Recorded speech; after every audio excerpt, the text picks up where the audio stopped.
Hi there, I'm Katy for RustiKate, and this time around I'm going to be showing you how to close your final ring. And this is a final ring in a round. I get a lot of questions about this one because it can be very tight when you're finishing that final round ring that has one or more picot joins. So that's what we're going to tackle today, and I hope it'll be really helpful.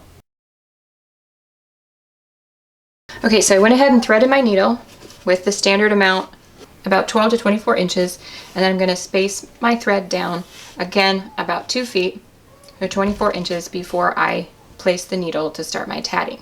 I'm going to go ahead and I'm going to do kind of a circular wreath shape medallion with my tatting in a combination of rings and chains. So I'm going to get started and then I'll cut to that final stage to show you.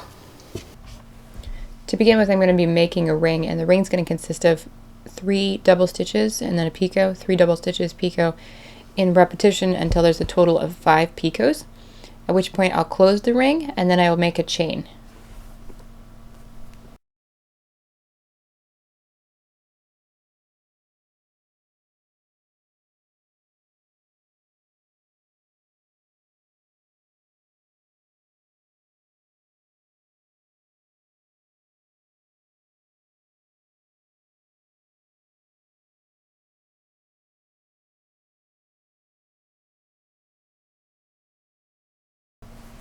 Now I'm ready to close my ring.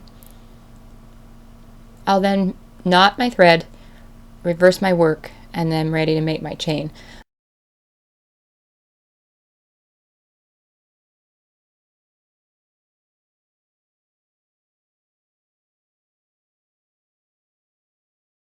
My chain will consist of 3 double stitches, 1 picot, 3 double stitches, 1 picot, 3 double stitches, 1 picot, 3 double stitches for a total of 3 picots. Once that's done, then I'll slide the work off my needle and I'll be ready for my next ring.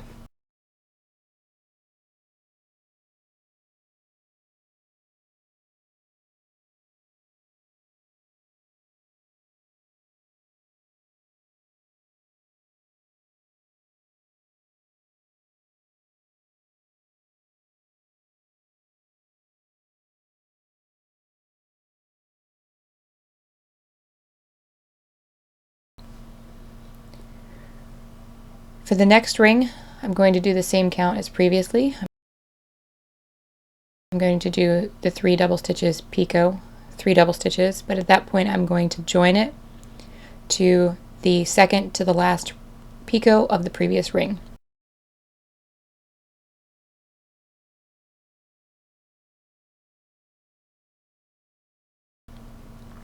I'll then continue on with my stitches, adding 3 double stitches and a picot, 3 double stitches picot, until there's a total of 5 picots, counting the joined picot.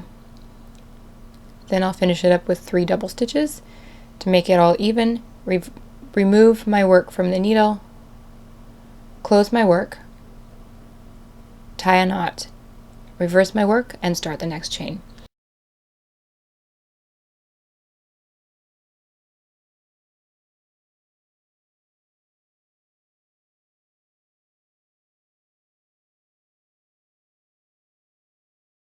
Okay, I've gone ahead and I've finished 7 rings. 1, 2, 3, 4, 5, 6, 7, and 7 chains. 1, 2, 3, 4, 5, 6, 7. Now I'm ready to do my 8th and final ring, and by making that ring, I'm going to join both ends together to form a circle or a wreath shape. So I'm going to show you how to make that last ring and to make those joins.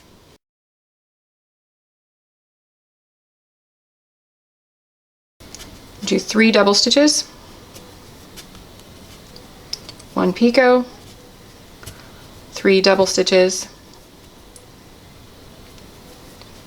and then at this point I'm going to join it to that second picot of the last ring made. I'm going to do 3 more double stitches and then a picot and 3 more double stitches.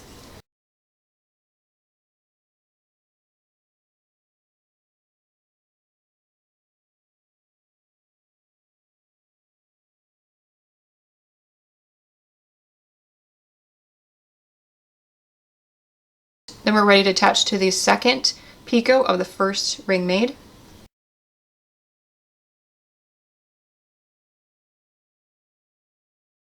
Right like that. We're going to do 3 more double stitches.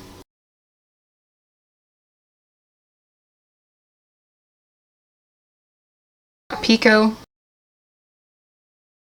3 more double stitches.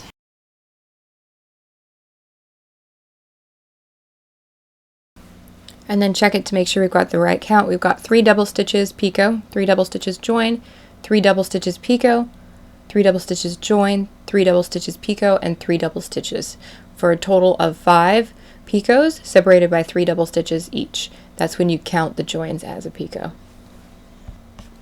Alright, now we're ready to close our work. We're going to take it slow, slide it off the needle to close it,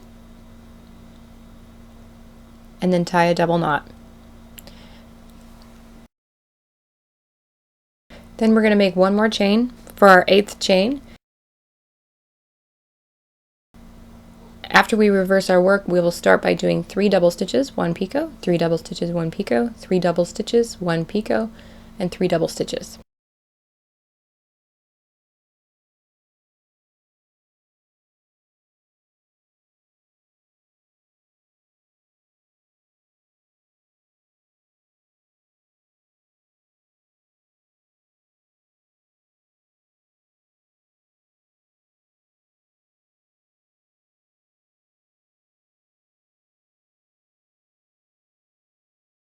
We'll then slide our work off the needle, reverse our work if needed, tie a knot.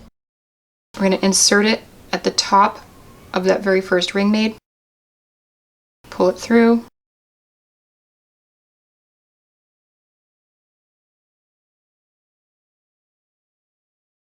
and then make a double knot here.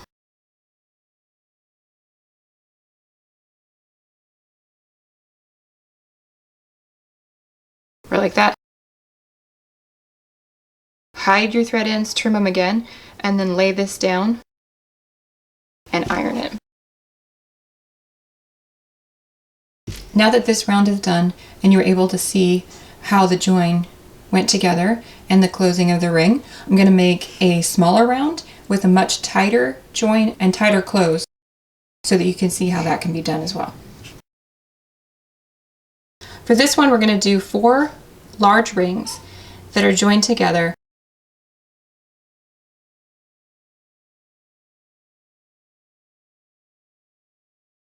So our ring is going to be 4 double stitches, 1 picot,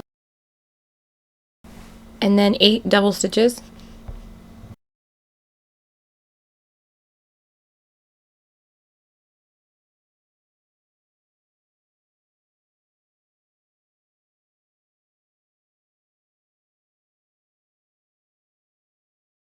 picot, 8 more double stitches,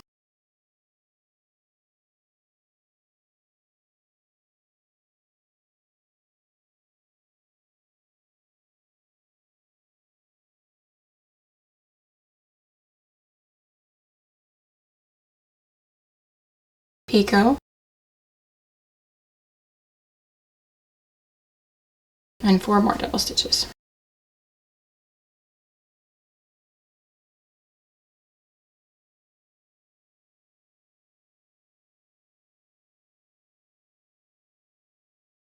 Okay, so this is our first ring. They're all going to be the same count. So 4 double stitches picot, 8 double stitches picot, 8 double stitches picot, 4 double stitches. I'm going to close our ring.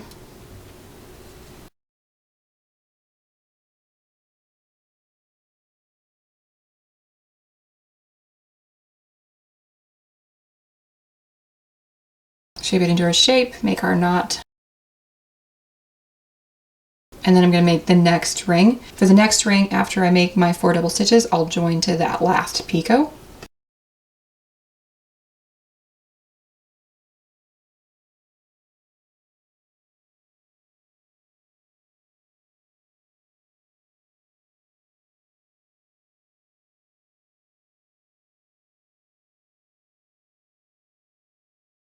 And then 8 double stitches, and then a picot.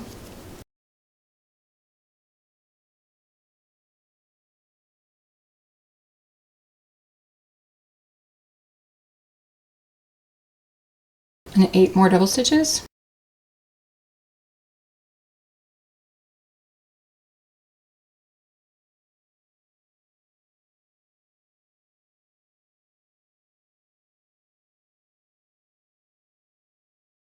And then a picot, and then 4 double stitches.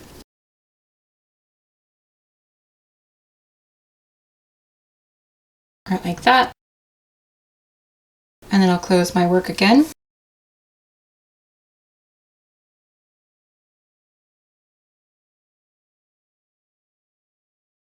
Tie my knot, and then make another ring. The next one I'm going to make exactly the same as this one. Okay, now we're ready to make our 4th and final ring, and this one's going to be a pretty tight fit, so this will be a good one to show you how to go about doing that. And there's a couple of methods when we get down to that final join. So I'm going to start it with the 4 double stitches.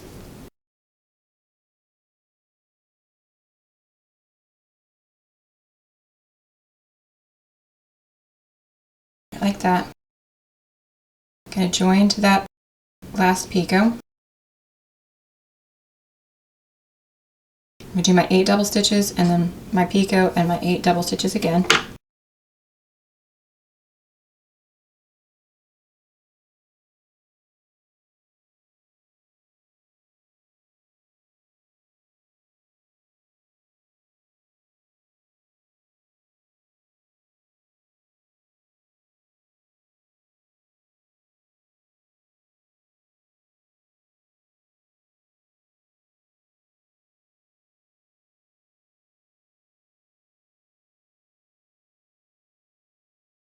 Okay, at this point we're ready to join to this one, and as you can see, it's really, really tight. So the one way you can do it is just to stretch it. So you're going to stretch it and twist it and bend your tatting backwards. So you can see it in action. Stick your needle tip through, loop it like you would normally, and pull it back. Then at that point, you'd go ahead and finish your 4 double stitches.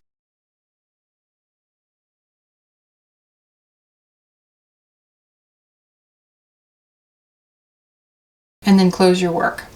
When you close your work, it's going to pull it down into that shape. So let me show you that.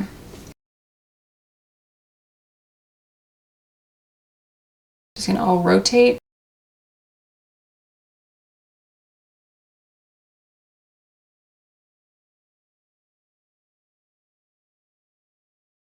Right into shape. Right like that. Now, before I knot it, I'm actually going to undo it, and I'll show you how to make that join again, but this time using a crochet hook, which can be a little bit easier for some people. So stick with me. I pulled it out and I restarted the ring, and I'm up to that point where I'm ready to join again. So let me grab my crochet hook. For this, I like to use a really small crochet hook if I'm going to use that method.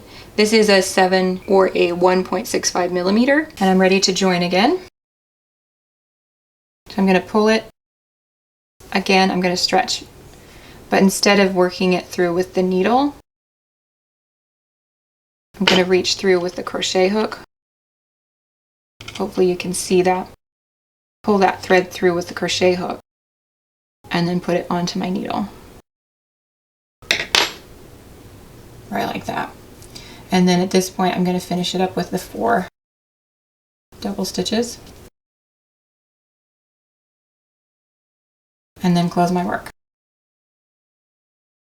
And again, when I close my work, it's going to pull that ring together and right into that proper kind of clover shape. Right like that. This time I'm going to go ahead and knot it right like that.